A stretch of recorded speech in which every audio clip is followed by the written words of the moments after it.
সংক্রান্তির পরের দিন বাবা মা গেছিল আমার বাড়ি। আর এটা তার পরের দিন বৃহস্পতিবার। সেদিন বাবা মা এসেছিলো আর আমিও তাদের সঙ্গে এসেছি বাবার বাড়িতে।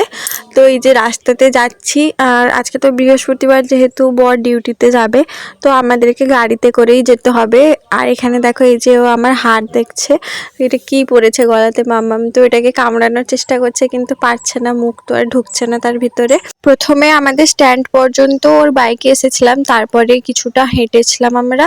আর তারপর রাস্তাতে ওর সঙ্গে আবার দেখা হয়, ও যাচ্ছিল গাড়িতে, তো আমরাও ওর সঙ্গে উঠে পড়ি। তারপর সেখান থেকে নেমে এই যে বাসে করে আসছি। তো বাসে আস্তে আস্তে ও আবার রাস্তাতে ঘুমিয়ে গেল, এতটা রাস্তা জার্কিং করে আর যাওয়া যাচ্ছে না তার পক্ষে। তো বেশ একটা ভালোই ঘুম হয়ে গেল তার। তারপর বাড়ি এসে এখানে ছিল মহোৎসব, তো আমরা গেলাম মহোৎসব খেতে। বাচ্চা ছিল মার কাছে, তো মহোৎসব খেয়ে বাড়ি যাচ্ছি।